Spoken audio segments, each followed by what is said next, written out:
Hey class, happy Tuesday evening. I can't believe we're already starting week 3. So I just wanted to touch base with you on a few things for this coming week.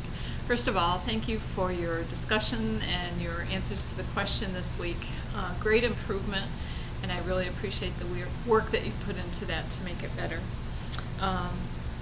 Have been praying for you and appreciate the same as we get busy with all that we're doing. I know that this is a lot of work for you. One thing I do want to encourage is please be busy about the discussions. I know that it's easy to just put your post on and then kind of forget about it, but it would be really helpful if you put your discussion on and do it early in the week and then go back and check and see what your classmates have written, respond to them, and do that several times in the week, okay? One response is just the bare minimum, and so there needs to be more involvement with that. Okay, you have a big assignment for this week. Next week is your first paper, and it's called a close read paper, and I'm looking at my course schedule, my assignment, and you're going to have that as well in front of you to give you an idea what you're supposed to do for that. So go into your class assignments and read that description of what your paper is supposed to be like. Just a couple of things that I want to highlight. It says a close reading involves a detailed examination of the literary elements used by the author to create meaning. And that's what you're going to see. The light just came on. That's what you're going to see in the required readings that you've had. You know, what is the plot? What is the setting? What is a flat character? What is a round character? And how does Harper Lee use those in her book? So find a passage that has a lot of that. Think about the different instances. Maybe Scout and Jem and Dill going out late at night, or Jem and Dill visiting the church in the community that they'd never been to. But find a section of the paper and then answer those specific questions that are in your paper here. It says it should demonstrate an understanding of the passage about the main themes of the novel overall, how the passage conveys meaning. You're going to analyze and interpret the passage and so on. So read this carefully and then just do what it says.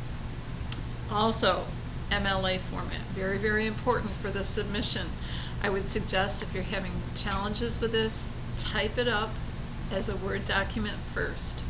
Send it to me as an email attachment by, let's say, Saturday morning at the latest. I'll look it over, I'll make suggestions as to how you can improve it, what needs to be corrected. I'll send it back to you, and then you'll have time to do that before Tuesday night. If you send it to me Tuesday morning or Monday night at midnight, it's just not going to happen. But I'm happy to work with you before then, just like we would do in a classroom. So look at MLA. Remember, when you write a paper in MLA format, it's very formal. I like to say it's stuffy and almost boring. But this is supposed to be something that shows that you've put thought into it, you've studied it, you understand it. It's not to be conversational, okay? So no use of the word I, we, us.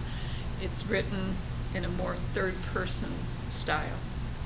Also, be very careful about citing works that you use. If you quote Lee, let me know.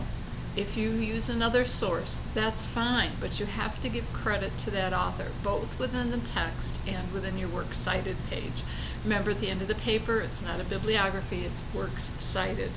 Go to MLA, go to your resources page in Blackboard, go to OWL Purdue. That gives you everything you need to know about how to do it. But again, I'm happy to help you if you need help with this. So this week you have some videos to watch, you have some reading to do, and then you've got your discussion board and this larger paper. So I am going to be praying for you as you work on it. I'd appreciate your prayers as I grade them. I've been enjoying your work. I've been enjoying reading what you have to say about it. You have had some very good insights, and it's been great. Wish I could meet you face to face and we could discuss this in a class together. But in the meantime, do your best, and we'll talk to you again soon. Bye-bye.